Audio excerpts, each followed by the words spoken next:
Alright, first things first, let's test the audio.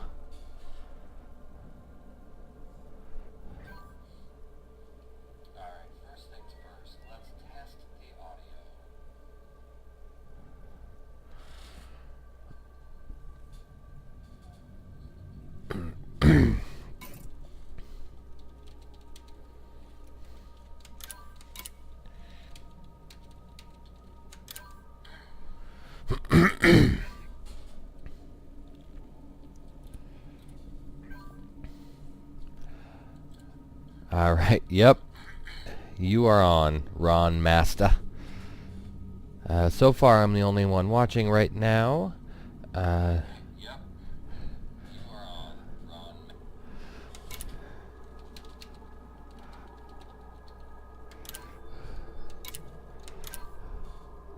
Alright, so I'm going to wait just a few minutes here till I get a few people logged on to watch, and then I'll give an introduction, and we will go see some Supergiants and some Carbon Stars today. So, just a few minutes. Let me do some little bit of testing and system stuff, and then we'll get going. Alright.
Yeah, wow, look at that.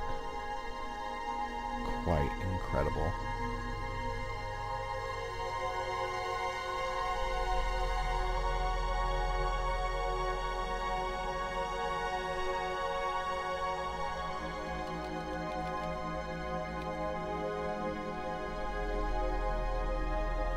I do love this Type 7.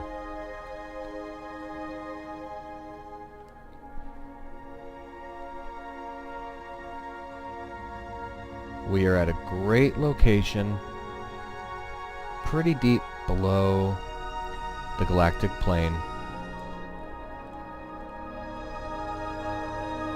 I landed here last night, got some rest, and now we're ready to go look at some red giants and carbon stars.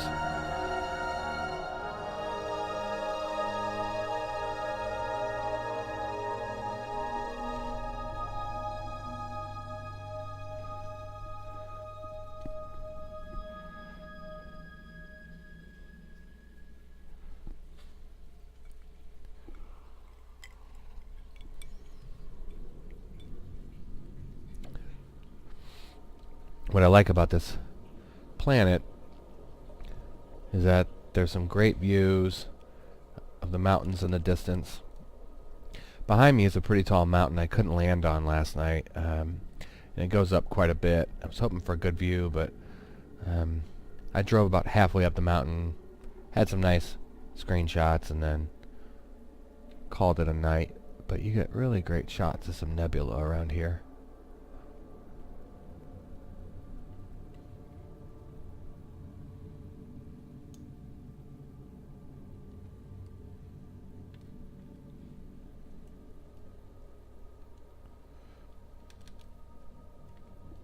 Let's see, where'd my little ship go? There she is.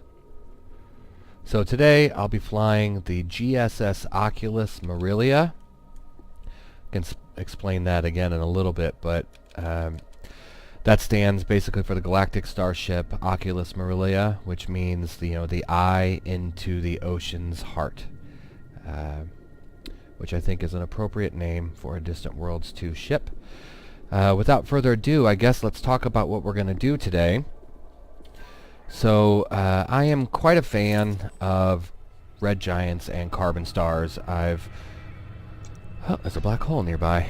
Done a lot of research into them and found quite a lot on the Shepherd mission, which is really where I got my love for giants and carbon stars. And so all those bookmarks you see right now, those are either red giants or carbon stars, with the exception of that black hole that I just found, that we may swing by and see if it's untagged. But in the distance, you can see waypoint 4 up here. That's our ultimate goal. But as I was down here, I found this wonderful string. All these are, again, either red giants or carbon stars. Actually, I think there's a K giant down here I found as well. So I'll talk about how you find these here in a little bit, but you can notice in realistic mode that's the best way to find them. You'll see they have a much brighter shimmer around them as opposed to a normal star, which sort of has this four-sided God rays. The giants are much bigger, and their God rays come in all directions. So let's kind of show you where I am right now and how we're going to get there. So here we are in the galaxy. Back here is the bubble, and obviously up here is Sagittarius A. This is Omega, where we did the mining. CG, and waypoint 3 was somewhere over here. But basically, this is a weird string I found. They're almost in this linear pattern. And believe it or not, I actually looked around in other directions and couldn't find any other carbon stars or red giants. So this is really the area where they all are. And it's weird that they're in this string like this. I found a similar organization at the Beetle Burial Grounds, where they were coming from a radial pattern. And again, I'll talk that in a little bit. But anyway, let's just get in and go check these out. So since I have just found this black hole, let's go there first. And then we'll go to all these giants. My goal is to hope to find some sort of correlation between all these red giants. I'm hoping that there's some sort of cluster rather than just arbitrary. So forgive my head movements. I am using the Track IR5, which I find to be quite nice for immersion, and still allows me to have high resolution, unlike true VR. Alright, so let's get ready to take off here. So we're going to do a little bit of a sidetrack, just to go double check this black hole system, and then we'll go check out these giants. I think we're going to visit about 20 giants today and carbon stars, and just kind of take a look. We'll look at their ages, we'll look at what type of planets they have, is there a correlation or similarities between them, and hope to find something else. So Godspeed, everyone.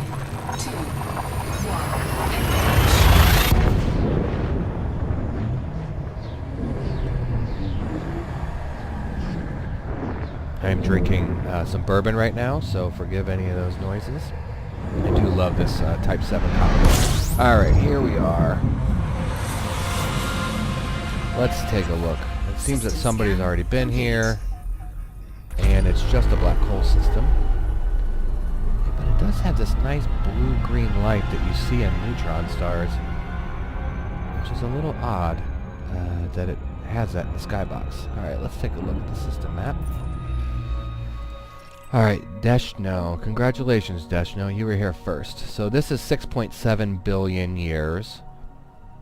So let's take a look at the giants that we're going to go to and see if there's any correlation there. So to the galaxy map. The first giant we have is a carbon star, MS4 3b. You can see that up here in the system description. Let's go take a look. Frameshift drive charging. So what I'm kind of known for with exploration is carbon stars and giants, and part of that is I just quite like them. I know they don't pay out very well, but I find they have unique systems, and I'm hoping to find maybe some notable stellar phenomena there as well. And I hope the audio is okay. If I'm too loud or you can't hear in-game sound, let me know. And forgive me for always looking to my left. That's where my laptop is that's doing the video. Alright, look at that big boy. So somebody's been here before. And the reason you can tell that, of course, for those of you who don't know, though, is if the star is already populated in my HUD, then, or any other planets, that means they've been discovered previously.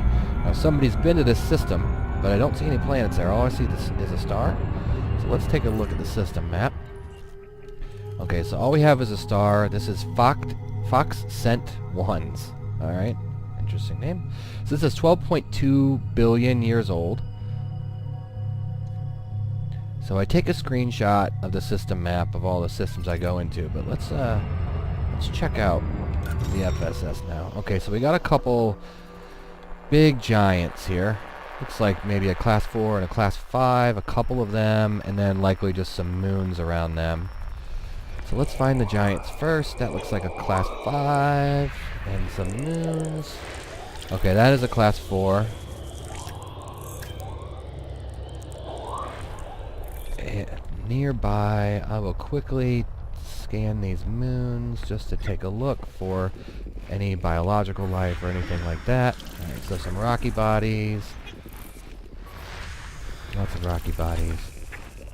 Now, one of the things I've been talking about is I really wish that the biological, as every explorer does, wish that would come up in the system map so you didn't have to wait to see the scanning as we now have to do, because usually they're geological. But we'll take our time in this one. That one looks pretty small. It has a little deformation. So yeah, lots of geological sites, but no biological. And I'm also wondering, you know, if we see biological life on one moon or one planet, you know, does that also appear on others? So, in other words, if I don't see any in the first few moons, is it worth waiting to check all the other moons? Or is if biological life is on one moon, is it going to be, you know, present on another? Alright, so got lots of moons here. I don't want to spend all day going through and looking at all these. No biological life, no notable stellar phenomenon. But one thing I'd like to do is just check the rest of the giants. Looks like, I guess we're going to have a class 3 then, and a class 4. Another class 4 right here. Alright, that one's a pretty one with rings. Probably some moons. Okay, good. So let's take a look at what this little stray guy down here doing. Another class 4. So lots of class 4s. And everybody does the FSS a little bit different. I tend to target my particular body I'm interested in, look at those, and then kind of see and go from there. Usually you can tell a lot about how the system's going to unfold, scanning a few bodies, and then going through and looking at the system map. So it looks like we're just going to have a lot of giants and a lot of moons here. A lot of class 4s, which is, believe it or not, pretty surprising for an M-class star. This one's really close. Now, of course, it's a carbon star, which is very similar to a giant. For those of you who don't know what a carbon star is, it's basically it was a red giant, and it's reaching the very, very end of its life cycle where it's starting to fuse carbon. And that will be sort of the end of its life. And once it's done fusing carbon, it sort of withers away into a planetary nebula. So it's weird that this is so close, that class 4 giant only 700 light seconds away. But again, that's being measured, I believe, from the surface of the star, not the center, but I might be wrong on that. So if anybody knows, feel free to just to type it in the chat. Again, we're debating that 700 light seconds. Is that the distance from the center of the star, or is that the distance to the surface of the star? So in other words, when this was a normal M-class star, was it further away from the giant or not? I think actually I think I might be wrong on that. I think it is from the center of the star, which would mean then that this Class 4 giant was pretty close to the star to begin with when it was an M-class star. So that's a little surprising. So we have 3 Class 4s. We're going to have a couple more Class 3s there that I'm not going to spend the time FSSing right now. I just wanted to get a gist of the system. There are no habitable worlds in this system, and we had it at 12.2 billion years old. So again, for those that are just joining, we're going to visit all of these giants. So let's just do a quick blow through. You can see a couple red giants there. There's one on top. There's another one there. Right here, you can actually see a K class. Or no, that's another carbon. So that's an S3 carbon star, which is a little bit different than the one we have now. And I think it just matters a little bit with the chemical composition. It'd be great if we could get the cosmologist on distant radio to confirm the differences. I believe in this round, again, they're all in this sort of weird strip. There are a couple different types of carbon stars. So we just had an MS, that was an S. I think we have a CN, that's another S. I think maybe this carbon star up there, the OBX. Oh, there's a giant. Here's another one right here. So again, they're pretty easy to notice in realistic mode. So that's an M4 3 giant. And 3 basically deals with its luminosity. And your giants, your subgiants is a 4. Your giants are a 3. So that's an MS again. Your supergiants are a 2. And your hypergiants are a 1. So that's kind of what we're doing. Again, we are about 1,000 light years below. Let me turn this to map for everybody. About 1,000 light years below waypoint 4 from, this is the Sacagawea spaceport right here. So we kind of went down and I found this string, so I figured let's live stream it. This is my first live stream, so I apologize for whatever its quality in that. I guess the aim, the debate with me, alright, let's head on to the next one and I can talk about the debate. So there's a red giant, let's head there. The debate with me about live streams versus videos. So I've done a video series before called the Shepherd Chronicles, which you may or may not know, and I did a nebula exploration mission, which was my first dabbling, if you will, into video. And that's what I've always been comfortable with, but they're highly edited, they take a very long time to produce. Usually they're laced with a good music soundtrack. So I figured let's live stream it, and let's just see what we come up with today, and see if this method is any better, and if anybody likes this one better. So feel free to post in the comments whether or not you prefer this or the video series. Typically I've found with live streaming, System scan complete. System scan. looks like we're all just stars there, Frameshift drive is that it tends to kind of get a little dull at times, as exploration tends to. So I certainly try to liven this up a little bit. So we're jumping in, got a little heat warning on the Type 7, which tends to run a little hot. But so far so good, I haven't had too many problems. Alright, we're jumping into our second giant. So the first one was a carbon star, now this is a red giant. Let's take a look. Now the other one was 12.2 billion years old. I'm hoping to find some correlation. Alright, that's a big boy. Now nobody's been here before. Look how big that is. fuel scooping. And again, you can tell nobody's been here because it didn't populate. Now clearly we see a secondary star quite a while away. Alright, so system map, FSS. So a lot of rocky bodies, maybe some high metals, so that's orbiting the other star. I don't really want to focus on that far away star. I'm trying to find what's orbiting our primary giant here. Alright, we got a rocky body with no activity. Orbiting this high metal, which is quite a nice Mars-looking orange. What else do we have here? Another high metal.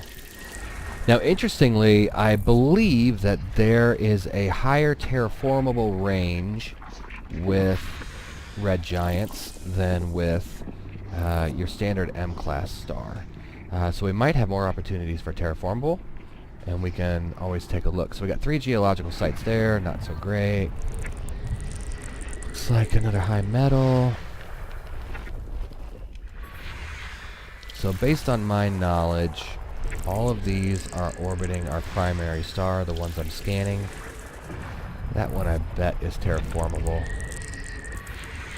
Another high metal, that's a pretty one. It's got a little lava on it. Unlikely to be terraformable. That one's probably pretty close here to our star. I think it's on the verge of rocky icy. Alright, so then everything else it looks like to be high metals and rockies. We've got a few more high metals here, but I think they're all going to be on that star. So let's take a look at the map now, and let's try to do some exploration. Look how big that is. Jeez. Alright, so that one is 10.2 billion years old. Interestingly, it's showing me all the planets so far are orbiting this giant. And we're getting pretty far away, so I'm going to say that these are not... Oh, there is a terraformable. That was the one I was guessing. And that is surprising. 3,000 light years away from a red giant star, this one is terraformable. So for those of you that do like to search, here's another terraformable world. Alright, let's talk about that on the way out there. And I'll talk to you about how I like to explore as well. So for those of you that do like to search for terraformables, because they do have a really good payout and so on, M-class stars have a very close terraformable range to the star. You know, it's, I don't know, 100 light seconds and to maybe 250 or 350 light seconds is terraformable. So this giant goes all the way out to around 3,000 light seconds, and we have 2 terraformables that far away, which is surprising. So I mentioned that the terraformable range increases quite a lot. Alright, sorry I keep looking over there. I hope that's not super annoying. If it is, type it in the chat and I will disable my head tracking or try not to look over there.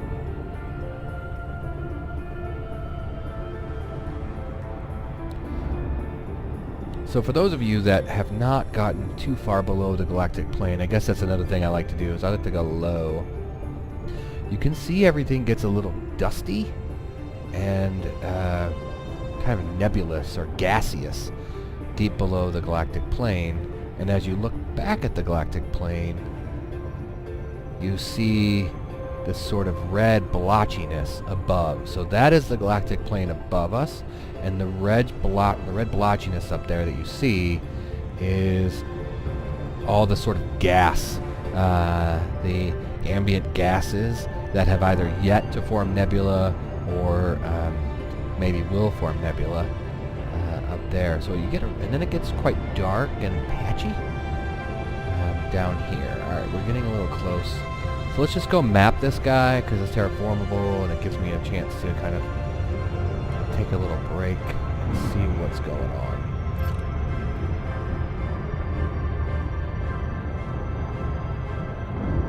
Now, I might come back and do all the mapping later.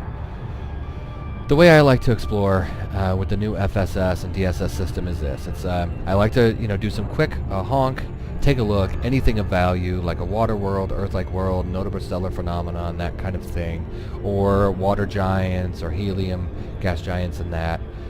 If I find one, I will stop scanning the rest of the system with my FSS and I will go straight out to that planet and map it. And then once I've mapped it, I'll turn around and FSS the rest of the system from there. And what that does is it allows for an unobstructed view of the rest of the system. And it actually makes things a lot easier to scan because the other planets tend to be clustered together a little bit more. Alright, so we're getting pretty close here. So let's slow. Yeah, that's a really pretty planet. Alright, so 7 probes. I'm sure everybody has their own way of probing. I try to do 3 far away in a triangle and then fill it in right about the edge. and then pop one in the middle. We will get that. Let's go in for a closer look here.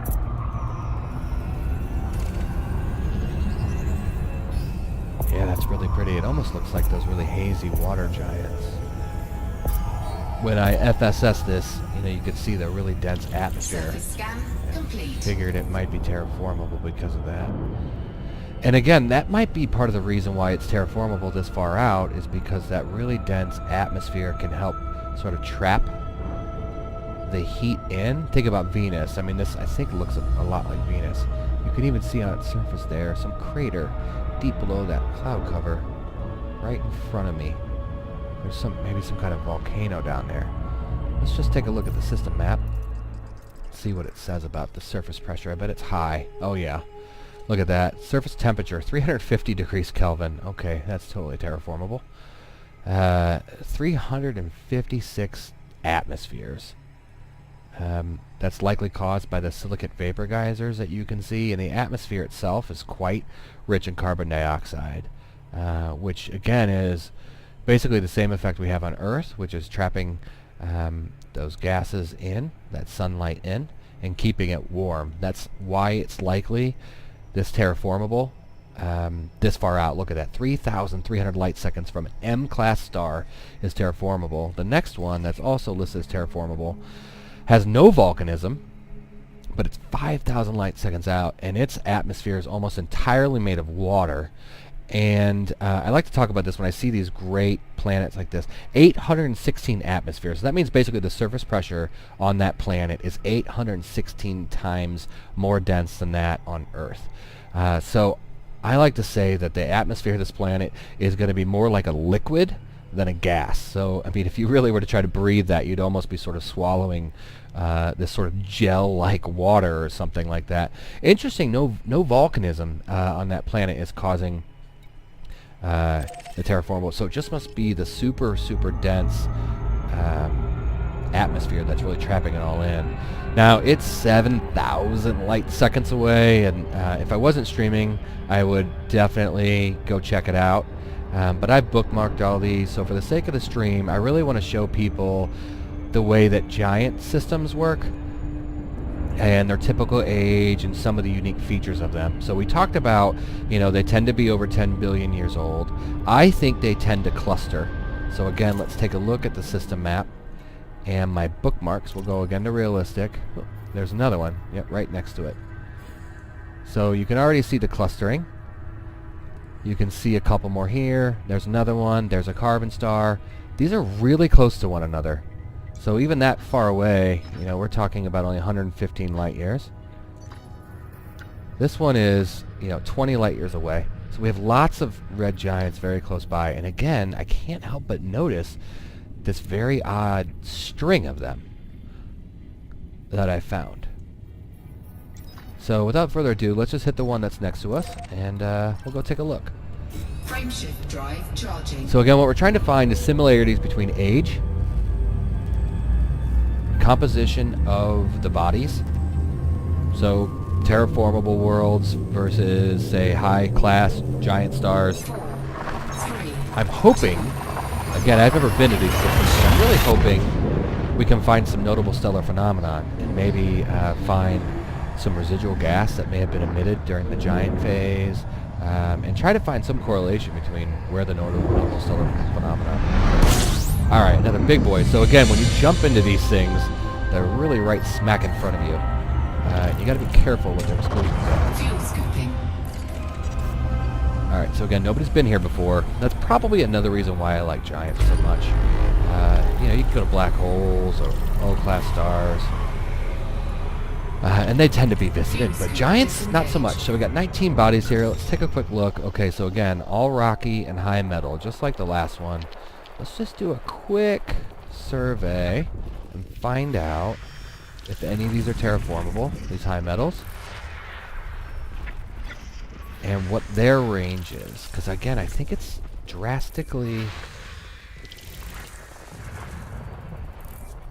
more wider range. So for those of you, here's a, looks like a landable with some sort of geological system here. For those of you looking for terraformables and, high-class systems, silicate magma, you might consider red giants because the likelihood of them being terraformable is higher. Alright, I think this might be the last one. Nope, one more. That's a pretty one. I bet that's terraformable. There's a rocky. Another high metal. So in fact this system is all high metal contents. Now there's no gas giants like there were with the carbon stars. So far we visited 2 red giants. No gas giants in those systems. The only thing they had were rockies and high metals. Now where the heck is it? Always embarrassing when you can't seem to find it. Oh, I bet they're somewhere around that. Is there a secondary star? Okay. Oh, so they're orbiting in between them. Alright, so these are all landable. And they're all quite close. So this one is not terraformable. Silicate magma geysers. And it's actually pretty close. Another thing about the terraformable range is that when you have binary, trinary systems like this, it increases your likely terraformable range. So this one's 12.0 billion years old. So right now we're finding a little disparity between them. Alright, who we have? We have Casey Martin. Hi Casey, how you doing? Thanks for the comment. Hope you're still watching. I don't have the time for real exploration either. Believe it or not, I kind of have to buckyball it quite often. So let me just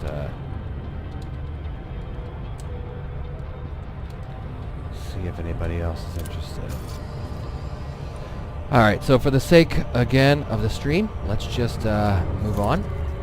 We've done a quick survey of that system, and I will go back later to maybe map and tag some more. Alright, here's another red giant. Again, 31 light years away. Not bad. Let's tag that one, and then this one right here. Maybe there's a correlation between these 3.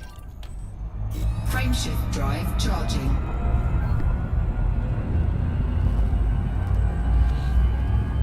Look how big that star is. Whew. Jeez. That's a good screenshot. 4, 3, 2, 1. Alright, here we go.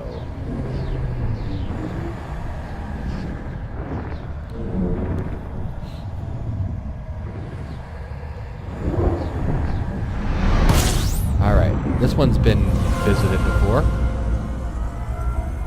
which is a little disheartening, but nobody's looked at the planet. Fuel scooping. 9 bodies. Let's see what's here. Let's check the page.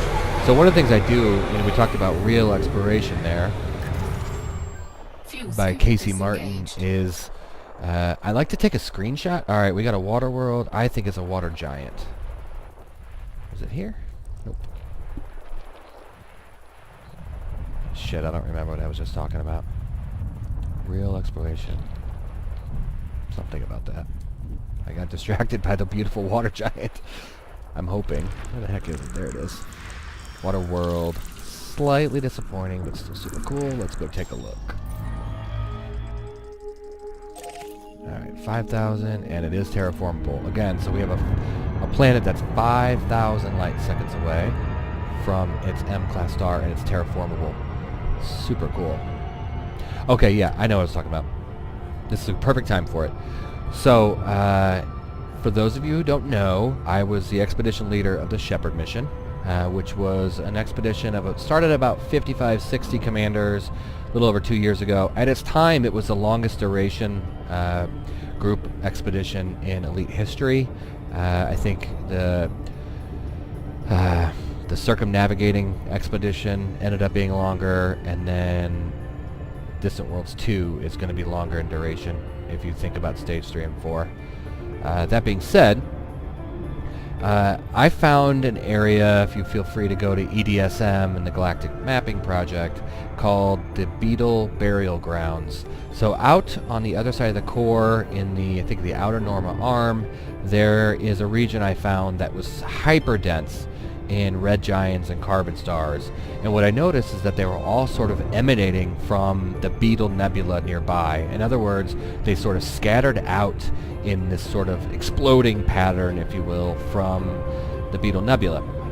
I ended up visiting and tagging, I don't remember, 60 or something of these out there, and I just became obsessed. I just love red giants and carbon stars, like I said. I also really like, K-class giants and F supergiants and the even rare G supergiants. Those are much harder to find, and they tend to be in higher mass systems, like your G or H mass codes. So they're usually already discovered. But I like these guys because you just literally have to search for them on the galactic map. There's no sort of coding you can use, if you will, to figure it out. So I became obsessed with them there, and I ended up finding out this really cool narrative. A little bit of it might be, RP, but I think there is some merit to it.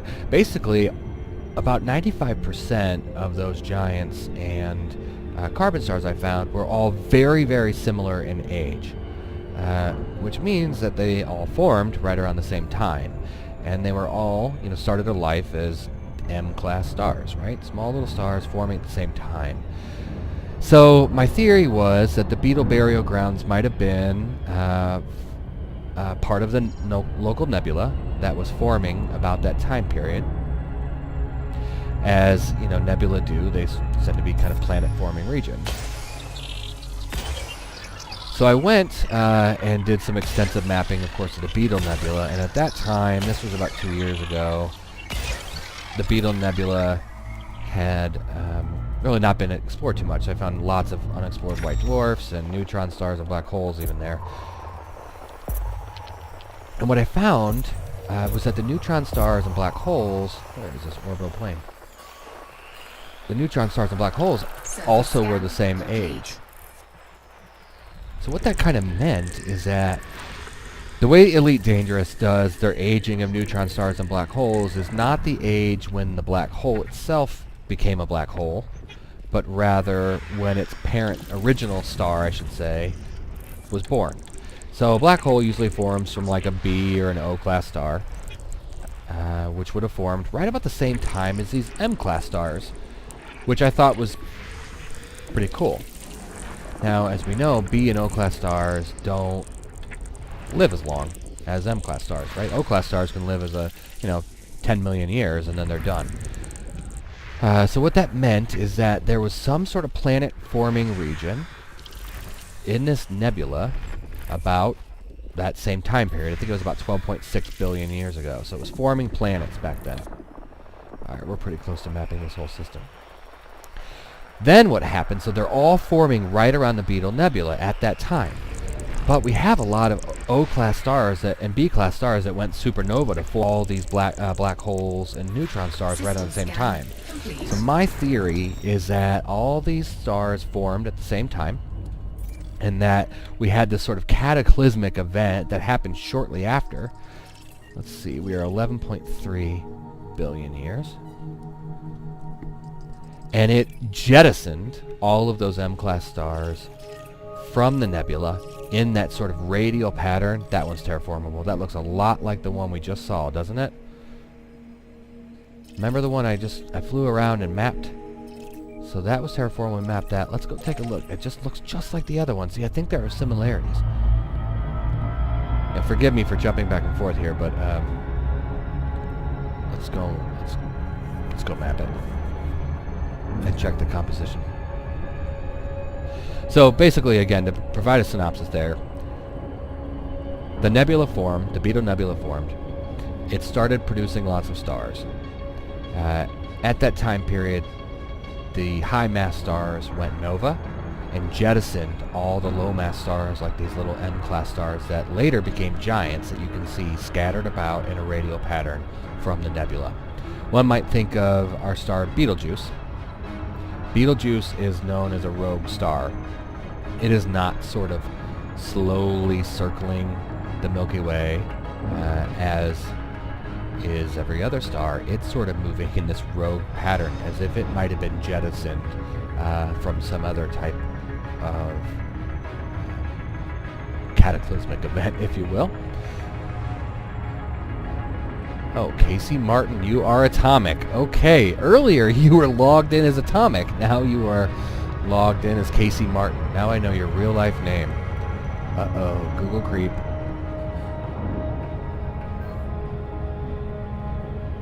Alright. So I was actually going to skip it, but now I'm only a minute out. Look how bright and beautiful that star is up there. It's so big. It's probably 4,000 light seconds away, and that's how big it is.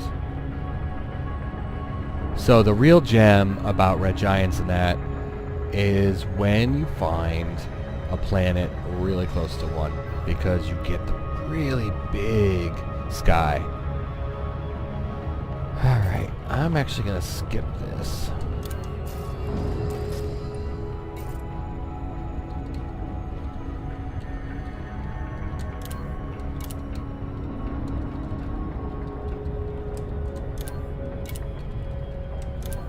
If you guys can hear my real-life daughter and wife above. Alright, I'm going to skip this one. We're going to move to the next planet for the sake of the stream. Or next red giant. Frameshift drive charging. Commander Douchey says hi, everybody. Not douchey at all. Let's have another drink of bourbon.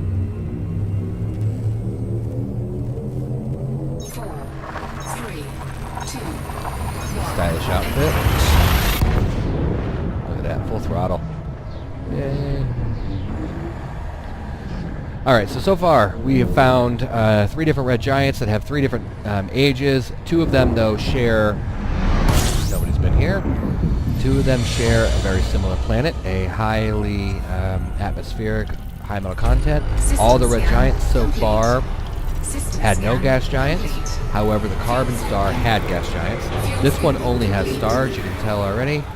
Not been tagged, and this is a young one. No planets. That's surprising. 8.6 billion years. And again, the age of the other ones will be the same. So either this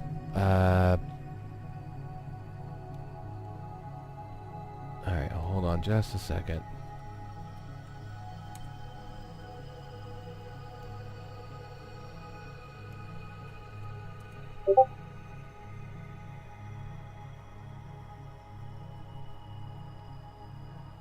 Hold on just a second.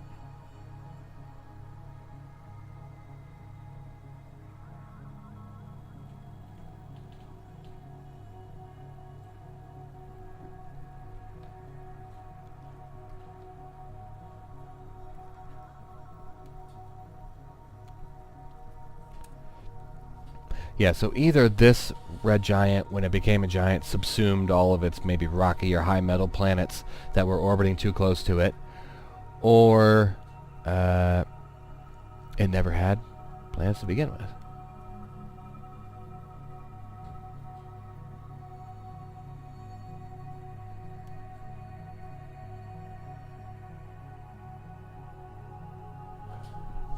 All right.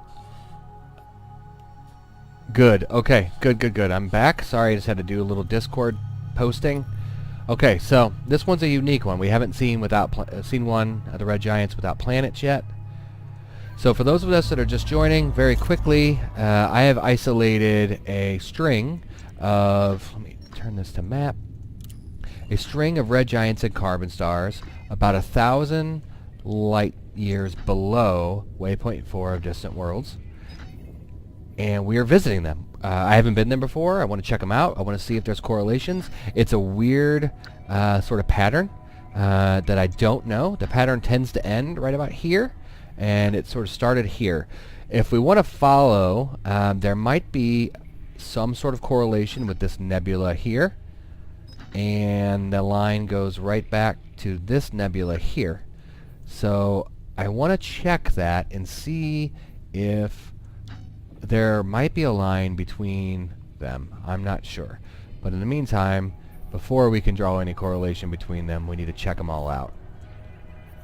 Alright, next one. Another red giant. Again, they're so close together. It's so odd. I think there's got to be some sort of correlation between them. Alright, here we go. Hopefully this one hasn't been visited. That one looks like a black hole. That's weird. Ready to engage. What is that up there? 4, 3, 2, 1. So maybe this will be the first gas giant that either matches one of the others in age or has a, red giant that has gas giants with it. So far, again, the carbon stars had the gas giants, but not the red giants. Alright, big star. Somebody's been here before and mapped something. What? One of the benefits of this type of exploration is that you don't have to spend too much time skipping. Look at that. Look at that stuff. Alright, what is that? High metal content. Again, all high metal contents or rocky bodies. There's a rocky. There's a high metal lava world.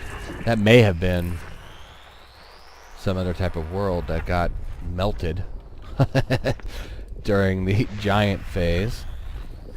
Let's just check a few of these out. Again, I like to kind of do a quick cursory view, look at a few of them on the FSS, and then take a look at the system map, because then you can generally tell what type of system you have.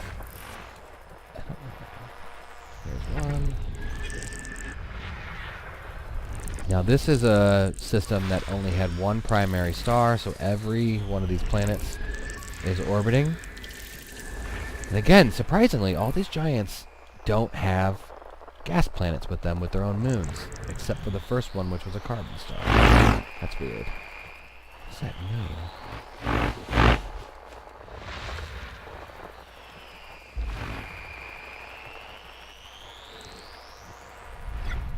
I wonder, has anybody noticed the sound when you look at your planets to know if the sound is different, if it's terraformable?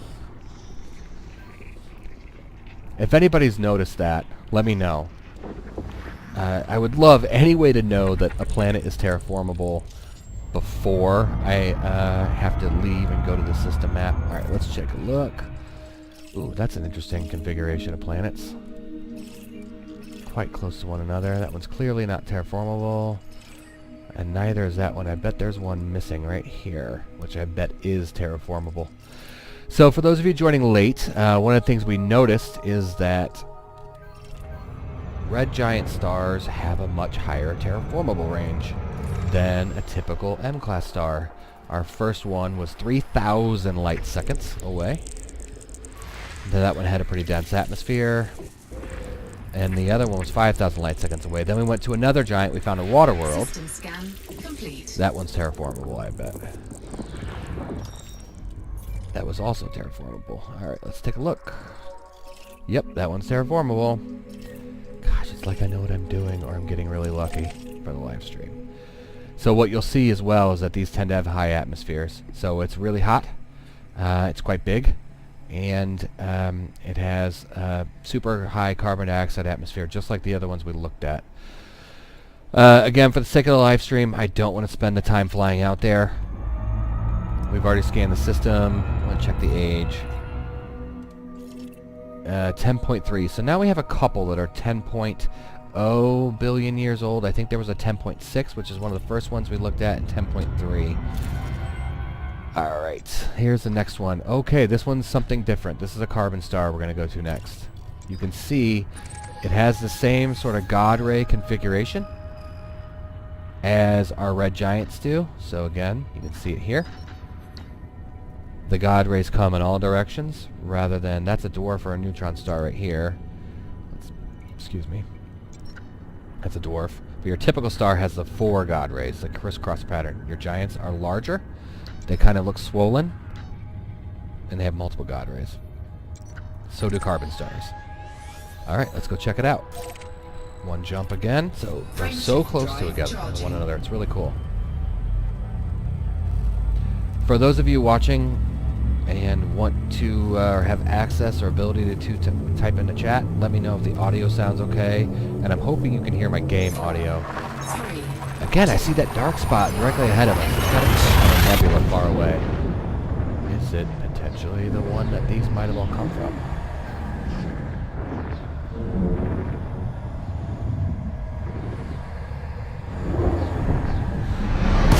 Boom. Somebody's been here too. Sad face, that's right, Jet System Cubed. scan complete. Somebody's been here. And that's the only thing that's here. Let's take a quick look. Again, nothing there. System map. 7.6. That's the youngest one. So we've noticed now the two youngest ones don't have any planets with them. This is a carbon star. It's an S-class carbon star, which is slightly different than the first one we went to. And it's young, and no gas giants, unlike the first one. What you'll notice, though, I did mention what's the difference between a carbon star and a red giant. Here it is. S-class stars are late sequence stars that were once M-class stars and have begun to cycle towards becoming a carbon star, a star nearing the end of its stellar life. What that means is it's already been a red giant, and now it's entering its carbon phase, which means it's starting to fuse carbon, which will be the last part of the sequence, and then it will wither away into a planetary nebula. If only that happened in-game. Alright, that's the next closest here. We got an M-class giant with two secondary stars, a dwarf, and another M star. Here we go. Red giant. Alright, now we're going further down. Again, you can see the galactic plane is to my left, because you can tell from all the red blotchiness, and everything is dark to my right. 4, 3, 2, 1. Love this Type 7. The view is incredible. Really great view. My Type 7 is just as good, Jeb Cube. Somebody's been here before. No, this one is all mine. Scooping. It is mine. Mine. Alright, 6 bodies. We know we have 2 more of them are stars.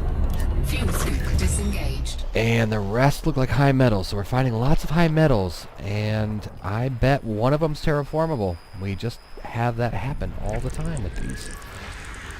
Ooh, that one's got rings. Very nice. Too bad it's not landable, but judging by that atmosphere, you can see it right now. It has very similar temperature, 819 degrees Kelvin, as the other ones we found that look like this.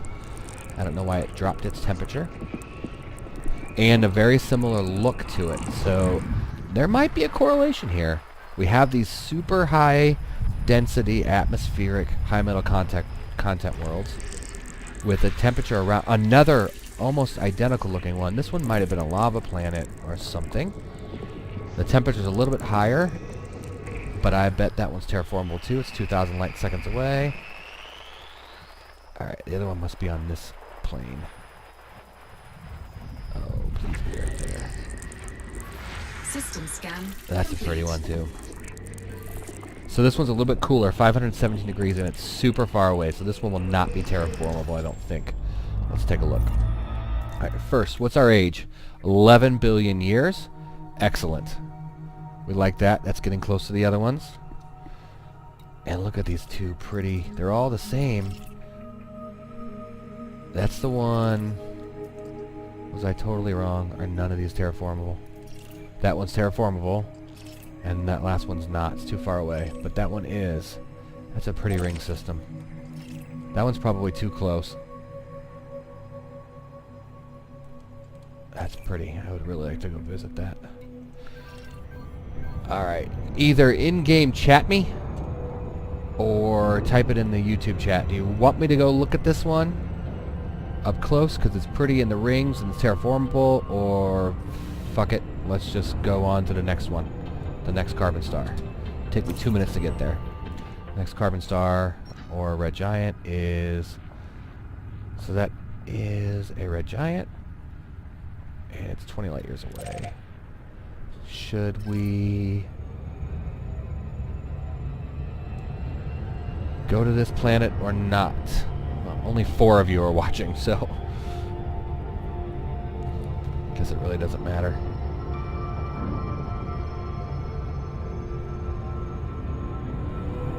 Alright, well let's skip on. Drive charging. I'm more interested in the science right now than the views, and again, I'll come back and map these guys. Spend a little more time here.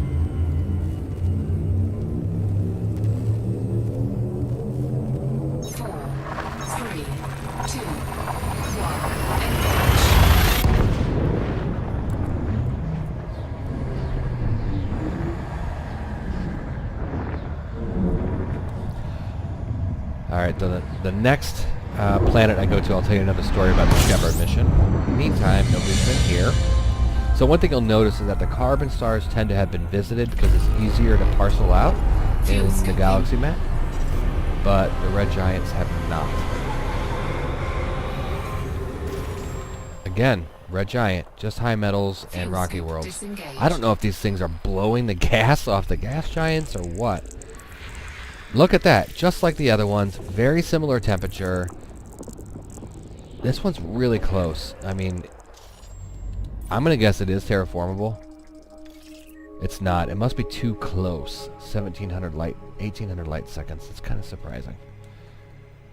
It's just like the other ones, but sulfur dioxide, no nitrogen in the atmosphere. Sad face.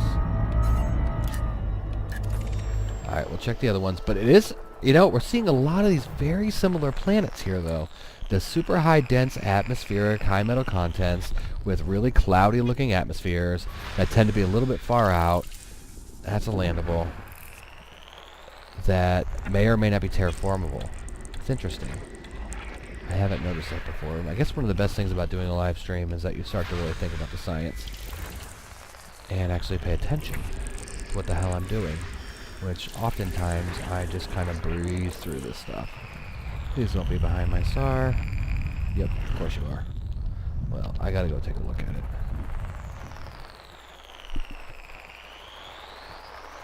There must be a couple over there. There's my star. There's the big one. And I know they look just like, although there's an outer gaseous layer. Look at that. You can see this sort of upper cloud layer move differently. You see it kind of swirling away down there, as opposed to the sort of more lava-y stuff beneath it. They look a lot like, you know, your standard red dwarf. But I wonder if that's new. Because I don't see those. See that gas kind of swirling around there?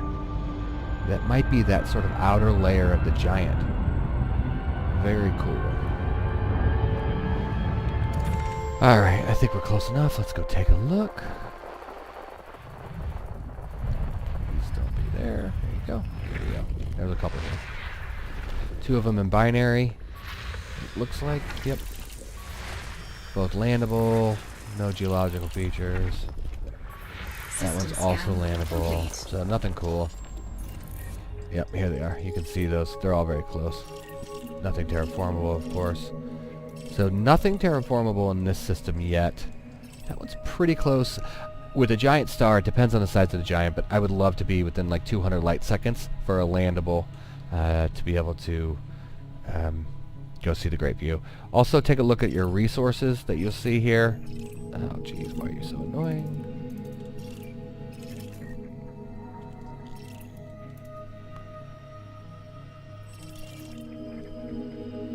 No polonium. Alright, so far a little saddened that I haven't seen any notable stellar phenomenon.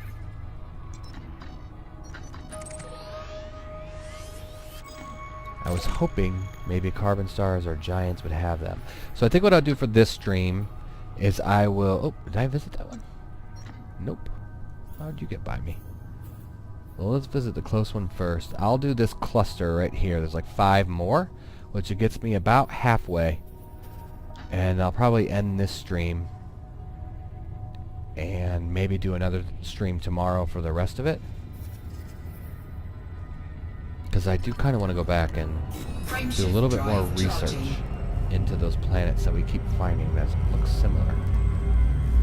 So a few more stars, I can pour myself another drink and continue the stream tomorrow. 4, 3, 2, 1. Now the real question, do I watch this video later and listen to myself being stupid so I can criticize myself? Or do I ignore it and let it go away in the ether known as YouTube? Alright, here we go. Nobody's been here. Another red giant, M3. Let's check his age. 7 bodies. I bet they're all high metal content. And rocky. Yep. Alright, so we're finding a parallel. The last one, I think, was the first star we went to, though, that did not have a terraformable world. Which I think is a pretty darn good percentage compared to normal systems that I go to. I would say 1 out of every 2 or 3 systems I visit normally have terraformables. So these are a higher percentage of terraformables, which is a hypothesis that I'm finding to be correct. Ooh, we're scanning something. Please be biological. Very unlikely. Silicate vapor, of course you would. Maybe a good question is, has anybody found a planet that has biological and geological? Because if I know that a planet has geological formations and they don't coexist, then I don't have to waste my time. Alright, that one's a lot closer. And high G. High G, look at that. Look at that. And this one's spinning quickly. Both of them have geological geysers on them, which is pretty darn cool. Pretty heavy, too. Let's see. Terraformable or not? Nope. Nope. Nope. Oh, yep. So another terraformable 3,000 light seconds away. This one's temperature is quite hot. 1,100 degrees Kelvin. So, I don't know. What is that? 20 times hotter than Earth? I think you probably melt on contact when you get there. But hey, terraformable. I guess all we'd really have to do is blow away a lot of the carbon dioxide atmosphere and reduce the atmospheres to a level 1 or 2, just like Earth, and then its temperature would go down. That's what I'm guessing. Alright, so let me go to 2 more stars and I'll call it a night. Let's go to this. Have we visited that one? No. I want to go to this carbon star. I'll visit the carbon star. Well, that requires 2 jumps, so screw that. We'll go to this one. That's also 2 jumps. Alright, well, whatever. 2 jumps to this one, and I will turn off the stream. So while I'm jumping these 2 jumps, I'll tell you one more story about. You can see the carbon star up there. You see that yellow spot right underneath charging to the right. 3, 2.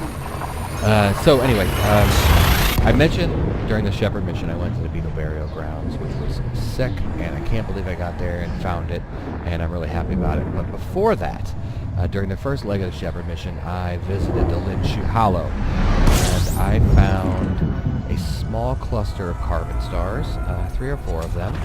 Fuel scooping. System scan complete. And that was really when my love for giants and carbon stars began.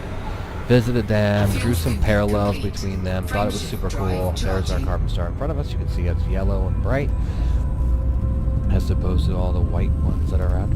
But also, during that leg, I found what I call the elusive red giant, my little red riding hood, which is also on the Galactic project. So if you're interested in this sort of thing, feel free to look at the Shepherd Chronicles video series. I believe it's video 2. You can see the carbon stars of the Linshu Hollow and the elusive red giant, which is called Red Riding Hood, which had a terraformable water world as the only planet in the system 5,000 light seconds from the star. And it was really freaking hard to get to, and I had to use a lot of polonium. Alright, so I visited that and this one, so I think I skipped that and this. And that. So I'll visit the nearby one, check it out. In the meantime, let's check the age. Science 10.1. That's the same age as the first carbon star we looked at. And again, the carbon stars have all been tagged. My giants have not. The giants have these weird terraformable, high-density atmosphere planets about 3,000 to 5,000 light seconds from the star. My carbon stars do not. If they have anything, they have gas giants. Alright, last one we'll check out. We'll call it a night. And I can drink more bourbon, and you all can get on with your day. Or night, wherever you are.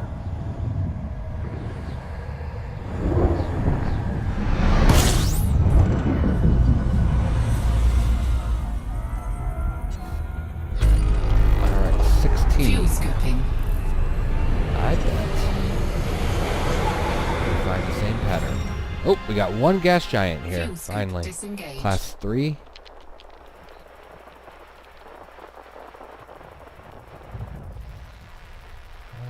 Oh, what's that guy? What are you? What are you? Here's some stray high metal content, aren't you? Lava world. Yes, you're a very nice lava world too. I'll have to go take a look. And high metal.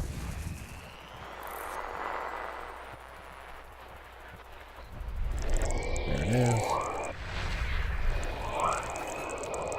Class 3, ringed, and there's another one. Is it in binary? Or are those moons? Those are moons. Well, for the sake of being thorough. So anyway, those of you that did watch, or will watch at a later date, type in the comments, let me know, is a live stream worth it, or would it be better for me to go back to my typical kind of video series where I do a little bit more editing, a little bit more curation, cut out some of the junk that may or may not be interesting, like my wonderful stories of the Shepherd mission. Ooh, cool, that's pretty. Look at that ring system on that. Nice. What else do we have? One more giant, probably the moons. And of course, my luck, it's freaking behind. Let's see, are my moons back there too? So, we gotta swing around. Nope. Where the heck are you guys at?